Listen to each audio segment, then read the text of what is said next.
요즘 온통 세상이 이 가을로 물들어져 가고 있습니다. 누렇게 익은 이 벼들이 황금 들판을 이루고 있죠. 매주마다 이렇게 강단 꽃꽂이로 섬기시는 우리 아름다운 손길이 있어서 얼마나 감사한지 몰라요. 네, 지난주도 그렇지만 올해 아예 가을을 이쪽으로 확 옮겨놓은 그런 풍경이죠. 산에 피는 게 억새, 강에 피는 게 갈대. 제가 지난 금요 철야 때는 이걸 헷갈렸었는데, 이 억새, 여러분 이름만 갖고 있는 게 아니라 꽃들은 누가 이름을 지었는지 다 이 지의 이름을 갖고 있고 또 숨은 꽃말도 갖고 있어요. 근데 억새의 꽃말이 뭔지 아세요? 친절, 세력, 뭐 그런 의미를 갖고 있습니다. 근데 억새하고 비슷하지만 다른 갈대의 꽃말은 은총, 지혜, 그리고 또 하나 순정, 순정. 그래서 유명한 노래가 있잖아요. 갈대 순정이라 해서. 자, 이 꽃의 이름하고는 연관이 안 될 수 있지만 꽃말이라고 하는 건 사람들이 이 의미를 다 저마다 꽃말에는 어떤 전설들이 다 있거든요. 그렇게 지어낸 걸 보면 꽃 한 송이에도 이 존재의 향기가 발하여지는 건 그 의미를 우리가 깊이 반추할 때 나오는 것이다 하는 걸 알게 되죠. 김춘수 시인의 유명한 꽃이란 시가 그렇게 노래하잖아요. 내가 그의 이름을 불러주었을 때 그는 나에게로 와서 꽃이 되었다. 이렇게 말해요. 자, 우리가 사랑이라고 하는 오늘 꽃 한 송이를 여러분이 이제 말씀을 통해서 보실 거예요. 그리고 그 꽃은 살아있는 꽃에는 향기가 납니다. 그래서 이 사랑이라고 하는 향기를 우리가 맡으면서 사실은 우리가 지금 살아가는 세상은 이 소음공해뿐만 아니라 이 악취가 사실 진동하죠. 근데 그런 속에서 향기 테라피라는 말도 들어보셨을 거예요. 그렇게 우리가 사랑의 꽃을 보고 사랑의 향기를 맡을 때 우리 성도들의 삶에 아름다운 하나님의 역사가 일어날 줄 믿습니다. 자, 바울이 사랑에 관해서 이제 이것이 사랑이다 가르쳐주는 대목을 우리가 쭉 보고 있죠. 고린도전서 13장 4절부터 7절. 이 설교를 쭉 할 때 목표로 하시는 게 있으셔야 된다고 했죠. 13장을 통째로 암송하는 걸 한번 도전해 보세요. 근데 암송을 할 때 방법이 있어요. 13장을 그냥 내리 1절부터 13절 다 외우려고 하면 헷갈리는데 단락별로 의미를 좀 잘 아시고 그래서 그 안에 어떤 특징이 있는가를 먼저 살피면 암송이 용이해집니다. 지금 우리가 두 번째 단락을 보고 있잖아요. 사랑이란 이것이다. 정의를 내리는데 4절부터 7절까지 4, 5, 6, 7 네 구절인데 이게 15가지 항목을 쭉 나열하고 있어요. 그래서 네 구절 이 13장에서도 사실 제일 엑기스인 부분이고 또 암송할 때 제일 헷갈리기 쉬운 부분이기도 해요. 근데 암송을 잘 하시는 방법은 이 15가지 항목을 손가락으로 이렇게 헤어보면서 내가 뭘 빠뜨렸나 하는 걸 살펴보면서 외우시면 되는데 한번 그렇게 따라해 보실까요? 마음속으로 한번 여러분 암송하신다 생각하시고 사랑은 오래 참고 사랑은 온유하며 시기하지 아니하며 사랑은 자랑하지 아니하며 교만하지 아니하며 무례히 행하지 아니하며 자기의 유익을 구하지 아니하며 성내지 아니하며 악한 것을 생각하지 아니하며 불의를 기뻐하지 아니하며 진리와 함께 기뻐하고 모든 것을 참으며 모든 것을 믿으며 모든 것을 바라며 모든 것을 견디느니라. 이렇게 딱 헤아려 보니까 4개 구절이 딱 암송이 되는 거죠. 이렇게 이제 단락별로 이어갈 때 다음 단락으로 또 넘어가면 거기에 집중하셔서 계속 누적을 하는 거죠. 그러니까 앞에 건 또 잊어버리시면 안 되니까 쭉 연결을 시켜서. 제일 좋은 방법은 주무시기 전에 그냥 누워서 멍하니 생각하지 마시고 고린도전서 13장을 처음부터 끝까지 여러분이 쭉 되뇌어 보시는 거예요. 하나하나 살펴보면서. 그러면 잠도 꿀잠이 올 줄 믿습니다. 자, 사랑에도 순서가 있습니다. 오늘 이 15가지 항목이 무질서하게 나열되어 있는 게 아니라는 점을 잘 아셔야 돼요. 고린도전서 13장이 어디 뚝 떨어진 노래가 아니고 고린도 교회에 보낸 편지 안에 들어가 있죠. 당시 고린도 교회가 처한 상황에, 문제에 맞는 그러한 말씀, 메시지라고 하는 거예요. 그래서 바울이 왜 15가지 항목만 있겠어요? 성경 전체를 두고 보면 사랑은 더 많은 20가지, 30가지, 100가지, 아니 더 많이 말할 수 있는데 엄선해서 15가지 딱 정리한 건, 그게 고린도 교회 성도가 당시 꼭 알아야만 하는 사랑의 특징, 사랑의 속성이었기 때문인데요. 자, 이렇게 이 순서를 잘 가려서 뽑은 바울은 처음을 시작할 때 어떻게 시작합니까? 사랑은 오래 참고.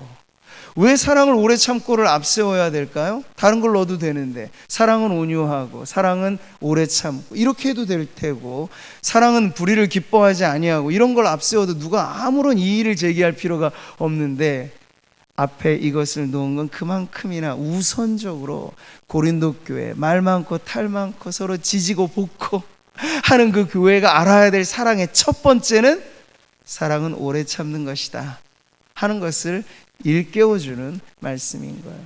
자, 이 순서는 그런 것이죠, 여러분. 사랑이라고 하는 것 전체가 하나의 보석함이라고 하면, 바울이 보석함을 열어서 그 안에 담겨진 진귀한 보물들을 하나 둘씩 끄집어내는 건데, 그 중에 먼저 꺼낸 보석이 오래 참는 인내라고 하는 보석, 두 번째로 꺼낸 것이 온유라고 하는 보석을 딱 꺼내면서 사랑의 가치가 이렇다라는 걸 지금 보여주고 있어요. 자, 그 다음, 이 사랑이 오래 참고 사랑이 온유하고 오래 참은 인내와 온유는 또 아무런 상관이 없을까요? 그 안에도 관계는 있죠. 인내, 온유는 특별히 성품의 부분이에요. 온유하다, 누군가 말할 때 그건 성품을 말하는 것이죠. 근데 이 온유한 성품이 절로 생깁니까? 태어날 때부터 유순하고 착한 걸 성경이 온유하다 말하는 것 아니에요. 이거는 선천적인 게 아니고 예수 믿고 나서 바뀌어진 성품을 온유라고 말할 때 어떻게 온유한 성품을 갖게 되느냐? 사랑은 오래 참고 인내로서 다지고 다져진 상태에서 만들어지는 것이 바로 온유라고 하는 성품이다.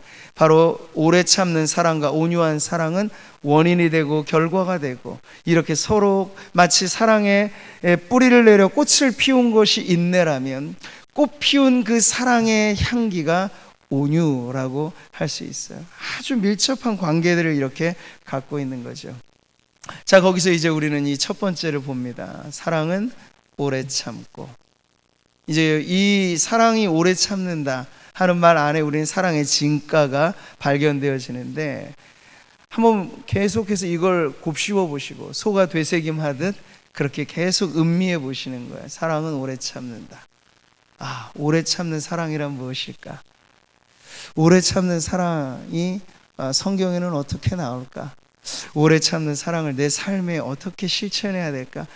끊임없이 이 안에서 사실은 사랑은 오래 참고 이 말씀 안에 머무르면 끊임없는 이야기가 나와요. 네. 자, 그런데 무언가를 우리가 확실히 알기 위해선 사랑은 오래 참는다라고 하는 이 정의가 뒤집어서도 맞나를 살펴보면 되죠. 그럼 어떻게 말을 할 수 있습니까?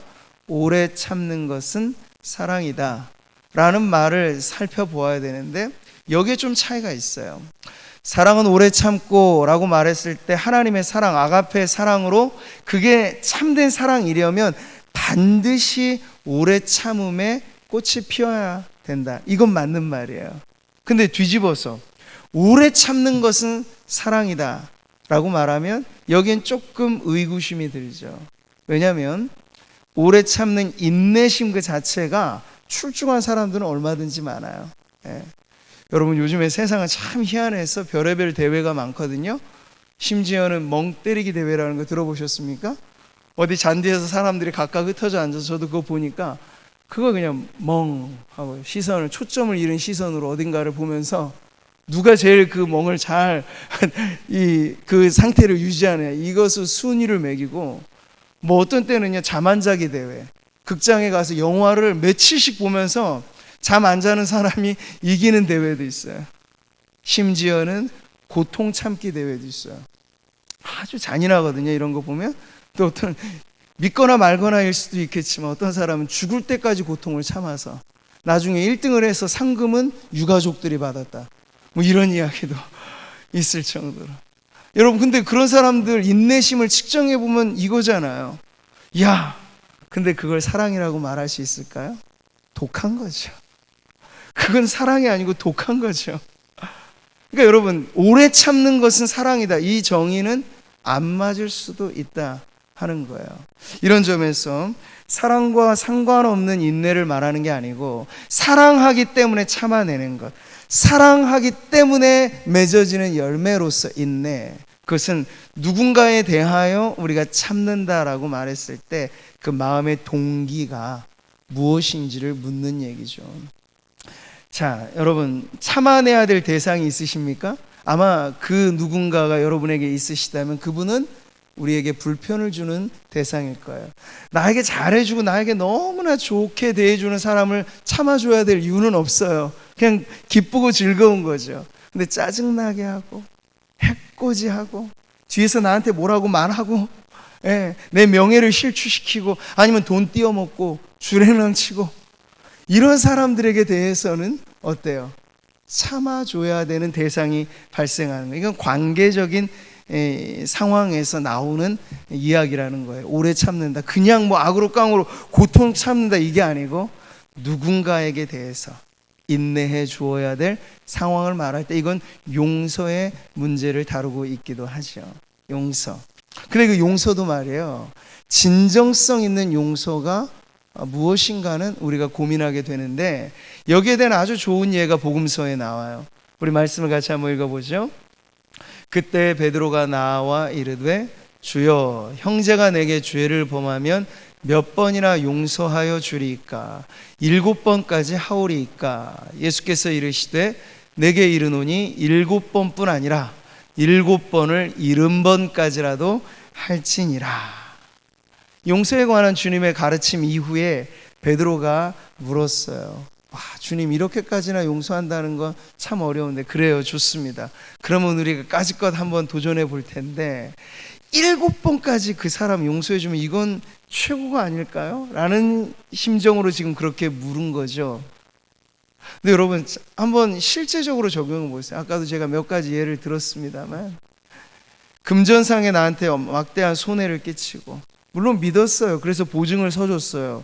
근데 그 사람도 나한테 해코지를 하려고 의도적으로 사기를 친 건 아닌데 문제가 생겨서 보증선 나까지 완전히 문제가 되는 경우들 많이 있으시죠. 근데 도망가 버려요. 살 길 찾기 위해서. 그럼 모든 걸 내가 다 떠맡겨 대야 되는 그런 상황. 근데 어느 날인가 그 사람이 돌아왔어요. 가진 건 없어요. 그런데 자기의 양심에 찔려서 내가 이 보증선 당신한테 이런 금전상에 막대한 해를 끼친 걸 용서해 주십시오. 지금은 이 채무를 갚을 변제 능력이 다 있지는 않지만 조금씩이라도 내가 갚아드리겠습니다. 이건 용서를 구하는 거잖아요. 그럴 때 용서를 과연 해줄 수 있겠습니까? 라고 물으면 이거 아주 실제적인 문제죠. 그 한 번의 용서도 사실은 어려워요. 그러니까 베드로가 7번까지 말하는 건, 이건 여러분 인간적으로는 사실은 엄청난 용서를 의미할 수 있어요. 그런데 말이죠, 여기에 답변하시는 예수님의 답변이 더 기막히죠. 베드로를 완전히 놀래킬 만한 답변이에요. 7번뿐 아니라 7번을 70번까지라도. 이게 무슨 말씀인지를 잘 생각해 보세요. 베드로는 용서를 횟수의 문제로 생각했어요. 그러니까 이건 참는 건 맞죠. 용서를 참아낸다는 건 맞는데, 기록을 남기고 기억을 하면서 내가 언제까지는 참지만 그 다음을 넘어서면 못 참습니다. 이런 의미인 거예요. 근데 예수님께서 사랑하기 때문에 용서해 줘라 라고 말씀을 해 주실 때는 용서는 횟수의 문제가 아니라는 거예요. 7번을 70번까지라도. 그럼 어떤 사람은 또 이거 곱하기 해요. 7 곱하기 70번. 그렇게 용서하라는 말인가? 아니요. 7번을 70번까지라도, 그 이상이라도 고로 용서할 때는 숫자를 헤아리지 마라. 매번 진정성 있게 용서하고, 한 번이든 10번이든 아니 100번이든 그 사람의 과실과 문제를 용서를 구한다면 기꺼이 용서해 줄 수 있는 것이, 이게 주님이 가르쳐 주신 용서인데 이거 세상에서 가능하겠느냐고요. 어렵죠. 그래서 이런 용서가 가능한 건 사랑이 없으면 안 된다는 거예요. 사랑은 오래 참고, 누군가에게 대하여서 사랑함으로 한 번, 두 번, 아니 그 이상을 계속해서 용서해 줄 수 있다는 건 바로 사랑이 가지고 있는 엄청난 능력인데, 그래서 세상은 흉내낼 수 없는 이 복음적인 사랑은 무엇까지를 말씀합니까? 내 원수를 사랑하라. 이건 악으로 깡으로 인간의 힘으로는 안 되는 거예요. 그러나 주님의 사랑이 내 안에 물들고, 주님의 사랑이 그렇잖아요. 원수된 나를 용서해 주신 거잖아요. 원수된 저와 여러분의 죄 때문에 십자가까지 짊어지신 거잖아요. 그 사랑에 감동되고 그 사랑에 충만하면 나의 힘, 나의 사랑이 아니라 주님의 그 사랑으로 얼마든지 참아낼 수 있다. 언제까지든지 용서할 수 있다. 이런 사랑의 은혜와 능력이 우리 모두에게 넘쳐나기를 축복합니다. 여러분, 오래 참음이라는 건 다른 말로 오랜 기다림이죠.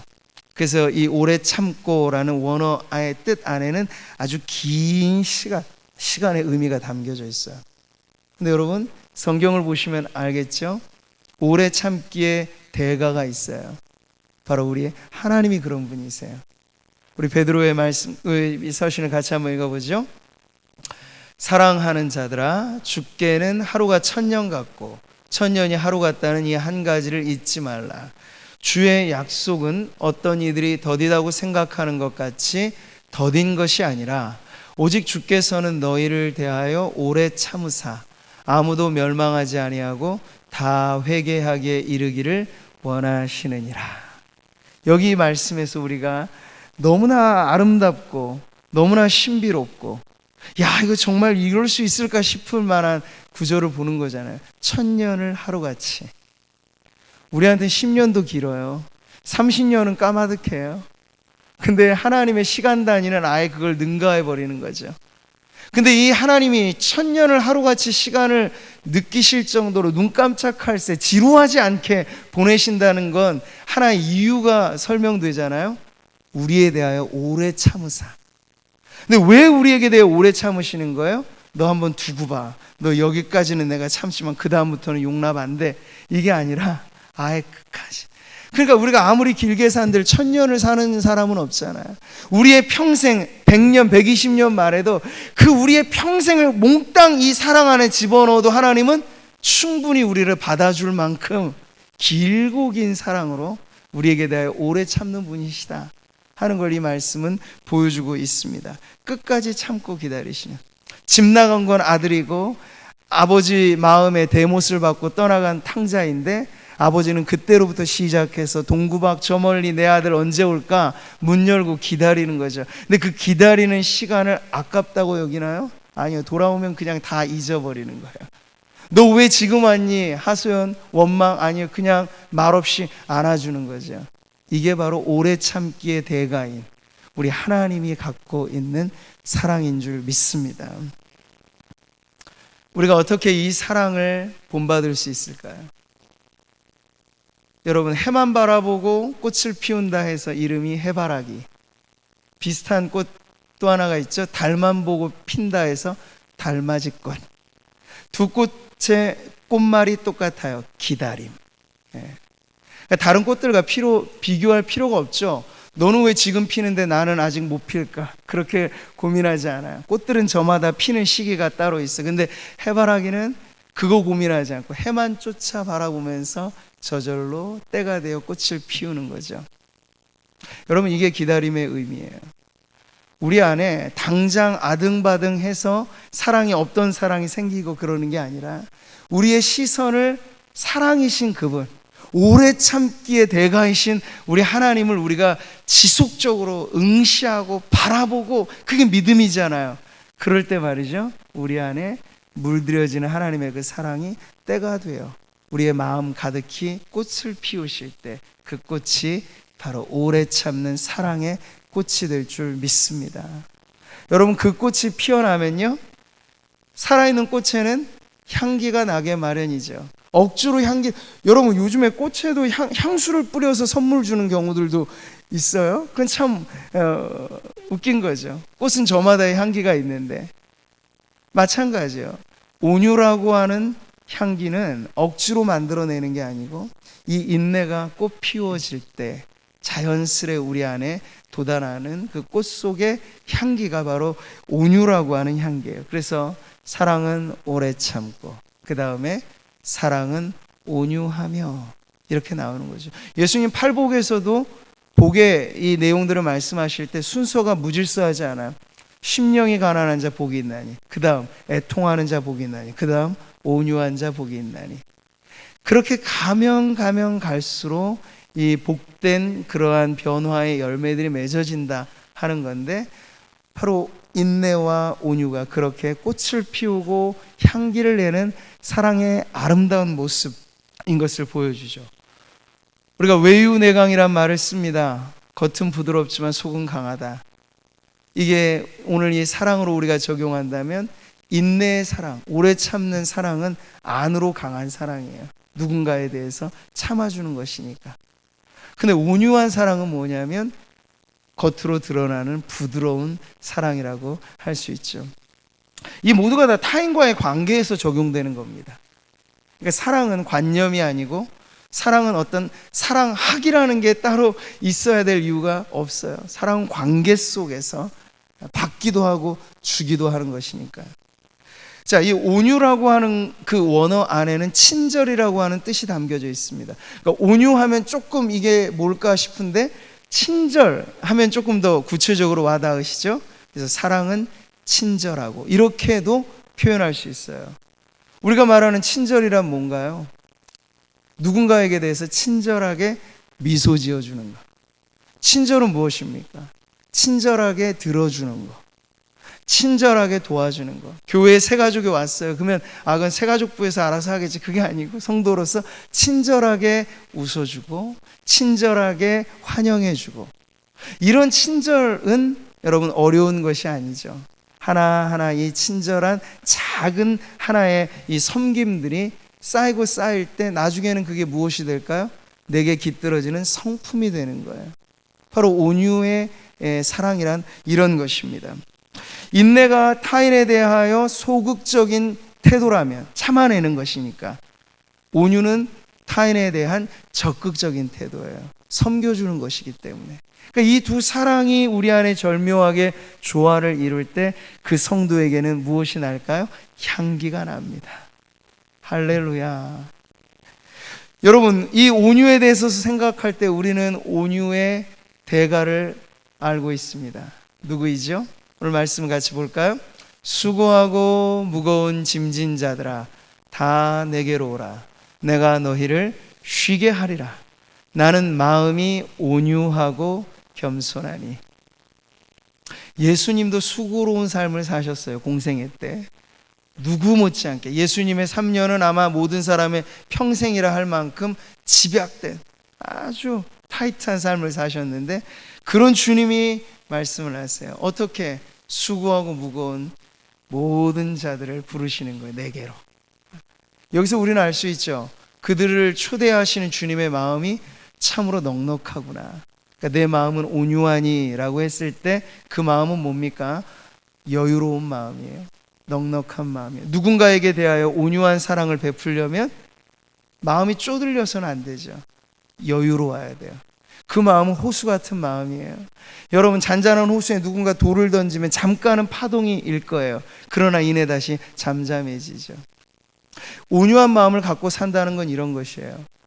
오늘날의 세상은 스트레스 지수가 모든 사람들에게 거의 이 극에 달하는 세상이죠. 그러니까 감정이, 좋은 감정이 주고받아지지 않아요. 가면 왜 묻지마 폭행이 나오고, 왜 사람들이 자기에게 피해를 끼치지 않은 이웃에게 대해서도 해를 끼치는 이런 문제가 오늘날 잘 사는 선진국에서도 이렇게 늘 끊이지 않게 일어나는 걸까요?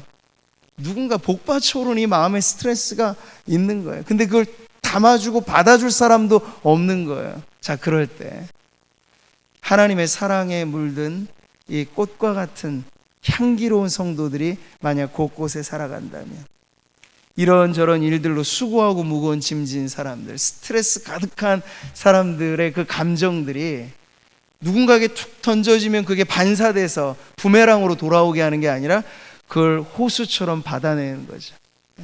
그러면 나에게 처음에는 돌을 던지는 사람이겠지만 그 잔잔한 호수를 보면서 결국에는 그도 변할 것입니다.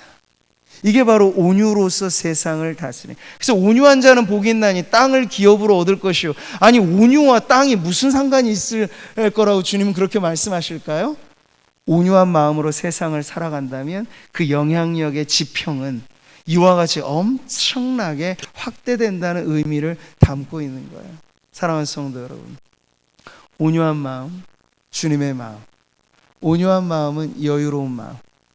그 마음을 가지고 살아갈 때 누군가 우리의 마음에 돌을 던진다고 해서 성내거나 거기에 되갚거나 그런 것이 아니라 그걸 받아내는 것. 그 받아내는 능력이 뭐예요? 오래 참는 사랑으로. 이 사랑의 역학관계가 우리 안에서 정말 충만하게 나타나게 된다면 우리는 언제나 이 사랑 때문에 기뻐 춤추는 삶을 살게 될 것이고, 이러한 성도들의 삶을 통해서 세상도 악취 진동하는 세상 안에서 향기로운 그러한 사랑을 보게 될 것입니다. 누구를 통해서? 주님의 사랑으로 변화된 바로 저와 여러분을 통해서. 할렐루야. 자, 오늘 이 말씀은요, 우리가 사랑을 추구한다는 것에 결국은 그 목적지, 마지막 경로에 누가 계신가를 가르쳐 주죠. 사랑이신 하나님이 계세요.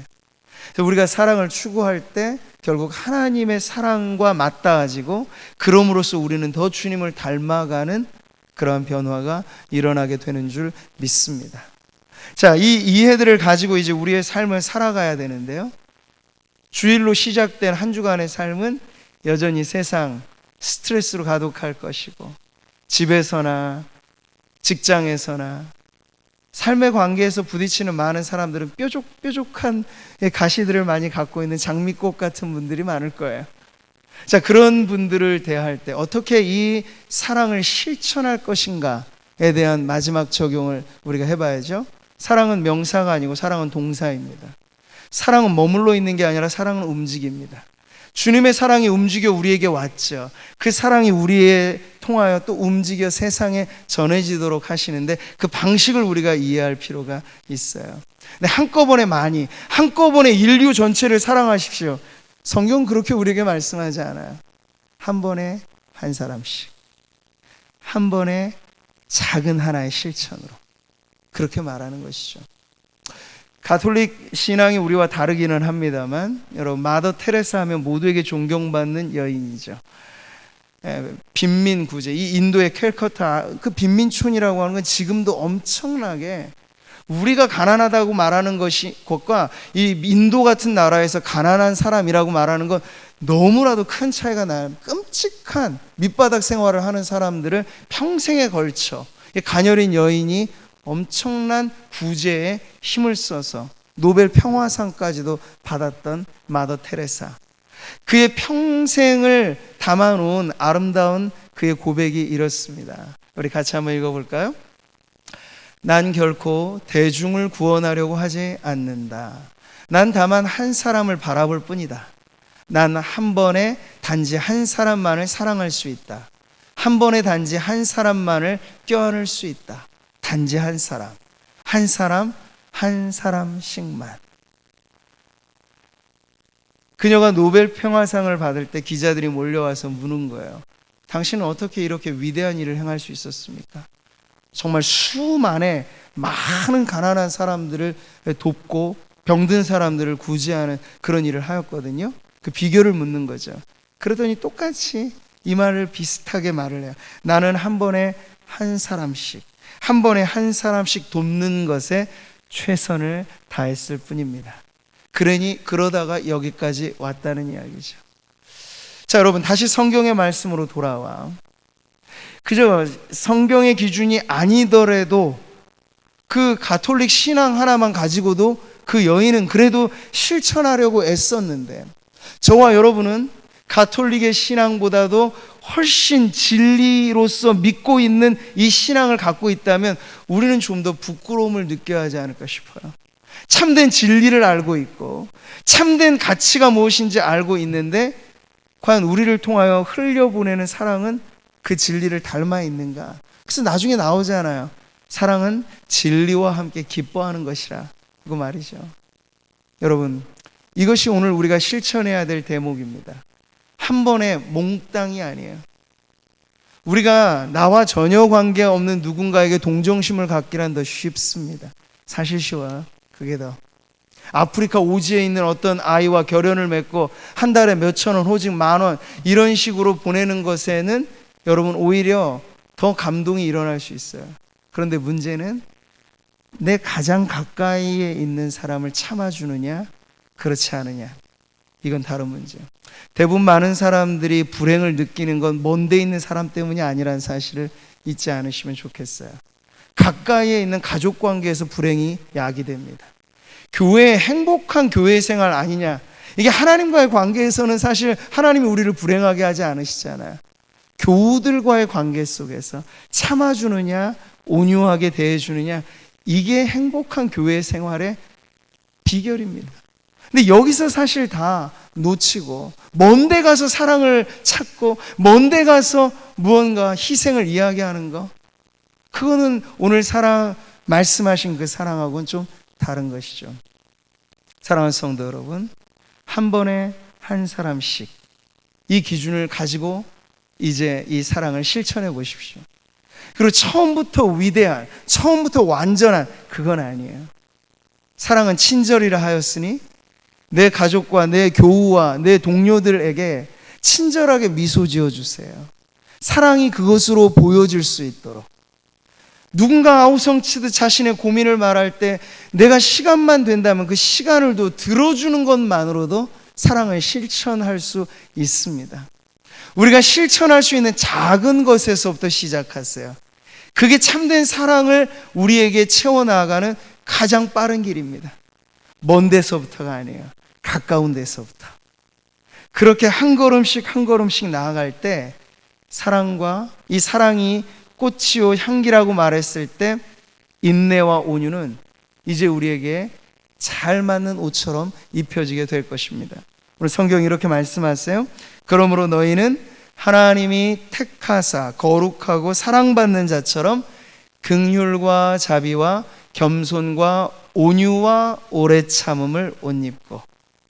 온유와 오래 참음이 뭐라고 해요? 성도들에게 딱 맞는 옷과 같다고 말씀하고 있죠. 작은 것에서부터 한 사람의 한 번씩 이렇게 실천할 때 처음에 이게 좀 불편한 옷이었다가 나중에 가면 갈수록 편안한 옷으로 입혀지는 거죠. 사랑하는 성도 여러분, 교회가 사랑의 공동체가 된다는 건 무슨 획기적인 이벤트로 되는 게 아닙니다. 한 번 집회로 교회가 사랑의 공동체가 된다면 이게 얼마나 좋겠습니까만 교회가 사랑으로 물들여지는 방식도 틀리지 않아요. 바로 예배하는 성도님들이 여기 앉아 계신데 먼데 보실 것도 없어요. 예배하는 성도님들 슬쩍 한번 옆에 계신 분 한번 바라봐 보실까요? 네, 지금 보이시는 바로 그 성도님부터 참아주시고 내가 알고 있는 바로 그 성도님에게 온유하게 섬겨주시기를 시작하십시오. 그렇게 교회는 사랑의 공동체가 되는 것입니다. 모든 겸손과 온유로 하고 오래 참음으로 사랑 가운데 서로 용납하고. 보세요, 온유와 오래 참음은 공동체를 사랑으로 바꾸어가는 가장 중요한 키워드입니다. 네. 한 송이 국화꽃을 피우기 위해, 미당 서정주 시인의 시죠. 한 송이 국화꽃도 저절로 안 핀다는 거예요. 거기에는 아름다운 시인의 관찰은 봄부터 소쩍새가 그렇게 울었나 보다 이야기를 하잖아요. 여러분, 사랑이라는 한 떨개 꽃도 그렇게 피는 것입니다. 하루아침에 피지 않아요. 그런데 여러분의 작은 사랑의 실천, 작은 사랑의 인내, 작은 사랑의 친절, 이런 것들이 여러분의 성품이 되고 여러분의 마음을 꽉 채울 때 어느샌가 누군가 나를 보았을 때 사랑이란 아름다운 꽃을 발견하게 될 것입니다. 그 꽃에 가까이 갈수록 아름다운 향기도 날 것입니다. 이렇게 오늘 이 말씀 앞에 선 저와 여러분이 오래 참는 하나님의 사랑 닮고 온유한 주님의 사랑 닮아서 적어도 우리가 살아가는 삶의 반경이 우리 때문에 좀 숨통이 트여지게 향기 나는 인생으로 하나님 앞에 사랑으로 살아가시는 우리 모든 성도님들 되시기를 주님의 이름으로 축복합니다.